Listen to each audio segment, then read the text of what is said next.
For today's vlog mga kumartes, gagawa tayo ng homemade kimchi. So wag niyo akong iba siya kasi first time kong gagawa nito and hindi ko alam kung mape-perfect ko siya. Bumili lang ako sa palengke mga kumartes ng pechay bagyo o napa cabbage kung tawagin ng iba. So yung asawa ng hipag ko is nagbebenta nga nitong kimchi. Bumili nga kami, yun nga lang sobrang nakakabitin. Kaya naman para nga hindi na ako bili ng bili, gagawa na lang tayo dito sa bahay. So kung tinatamad ka nga gumawa nito, di bumili ka na lang para hindi ka na masyadong mahirapan. Kasi medyo matarbaho nga lang talaga siyang gawin. Nag-search na lang ako sa TikTok kung ano yung mga pwedeng recipe ko na gayahin. So itong pechay bagyo, gagayatin lang natin siya tapos uhugasan. Nung una nga isang pechay bagyo lang yung binili ko sa palengke. Kaya lang sabi ko pagka pala numipis siya is kakaunti lang siya talaga. Kaya naman buti na lang dun sa trabaho ng asawa ko ay may madadaan ng talipapa. Kaya nagpabili pa ako ng isa. Dahil pag binabad nga natin to sa asin is ninipis pa siya talaga kaya kakaunti na yung matitira niyan. Nahugasan ko na nga ito at ang gagawin nga natin na ilalagay nga natin dito sa planggana tapos talagyan natin ng asin. So rock salt talaga yung gagamitin natin mga kumartes kasi pag iodized salt is sobrang alat nun. Kada lagay ko nga dito sa repolyo ay nilalagyan ko nga ng asin para lahat nga siya ay malagyan. Ibababad nga natin yan ng 2 hours tapos every 30 minutes hahaluin natin para mag-even nga yung lasa ng alat. So yung alat naman na yun matatanggal pa naman kasi hugasan pa naman natin yan ulit mamaya. Yun yung itim-itim nga dito sa repolyo tinanggal ko at hindi ko na nga isinama. Buti na nga lang talaga si mother merong planggana. Pero akala nyo punong-puno yan pero mamaya pag naibabad na natin yan is ninipis na yan. So yung iba naglalagay ng tubig pero hindi ko na nilagyan ng tubig at asin na nga lang yung nakalagay dyan kasi mamaya magtutubig na yan gawa ng asin. Tapos tatakpan natin ng cling wrap. So mamaya natin siya bibisitahin at dito naman muna tayo sa ating carrots at saka sa ating labanos. So tig-isang katamtaman lang yung binili ko mga kumartes. Nasa sa inyo naman yan kung gusto nyo damihan ng gulay. Pero para sa akin nga tama na nga yung tig-isa. Yung iba nga naglalagay pa nga dito ng spring onions pero ako nga hindi na ako maglalagay. Kanya-kanya naman kasi tayo ng reference kung ano yung gusto nating lahok dito. Yung iba naman pechay bagyo lang talaga at wala ng kahit anong lahok. Gagayatin nga lang natin to ng pahaba mga kumartes na ang tawag nga dun sa gayat na yan ay julienne daw. So ayun nga yung gayat na yun napag-aralan ko pa yun na matagal ng panahon. Hindi nga pala ako expert sa paggagawa nito at first time ko nga lang din gumawa ng kimchi. Pero mga kumartes bago nga ako gumawa nito sa katutak na video ata yung pinanonood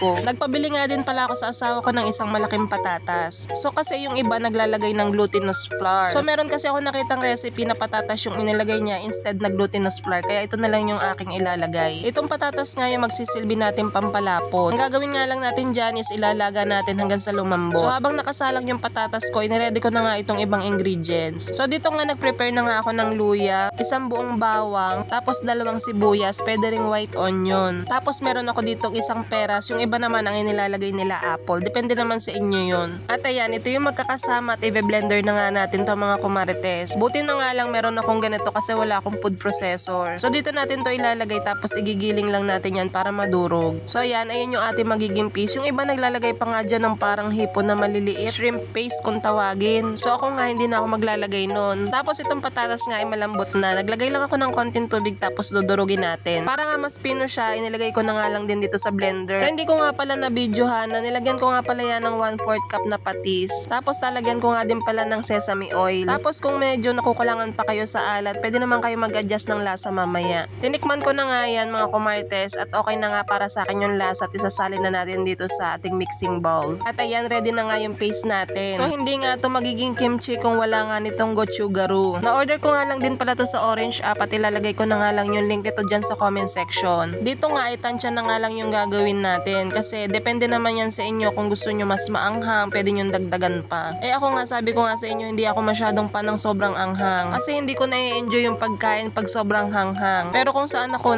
enjoy na enjoy nyo yung sobrang hanghang kasi mahilig talaga yun sa maanghang. 1/4 cup nga lang yung nilagay ko ditong gochugaru para sa akin okay na nga yung anghang niya. At ayan, hahaluin nga natin to mga kumarites. Tapos naglagay na nga din ako dito ng asukal. Depende na nga lang din sa inyo, bahala na kayo magtansya. Tapos nilagyan ko na rin ng patis. Medyo natatabangan pa kasi ako. Kaya sabi ko nga sa inyo, depende na nga lang sa inyo kung mag-a-adjust kayo ng lasa, depende sa panlasa nyo. So nung okay na nga, inilagay ko muna to sa rep kasi yung ating pechay bagyo hindi pa nga nakaka 2 hours. So ito na yung itsura ng ating paste. Hindi ko akalain na makakagawa ako ng homemade kimchi. So every 30 minutes mga kumartes, sinahalo ko nga pala yan. At ayan, kita nyo ba, numipis na at hindi na puno itong ating planggana. Kaya kung makikita nyo mga kumartes, yung asin natin ayan nagtubig na. Yung iba nga ay 4 hours pa pero ako nga 2 hours lang yung ginawa ko dito. At dahil naka 2 hours na nga mga kumartes, babanlawan na nga natin to para matanggal nga yung alat. So dito nga parang naglalaba nga lang kayo, kailangan pigain yung maigi or ilagay nyo sa strainer para talagang yung kanyang tubig masala. Kinuha ko na nga sa rep yung paste natin, tapos inilagay ko na tong ating carrots at saka yung labanos. Buti na nga lang si mother merong plastic gloves kaya nang hingi nga pala ako. Mas maganda kasi kung kakamayin natin to para yung pechay bagyo talaga magkaroon ng lasa lahat. Para lamas na lamas nga no.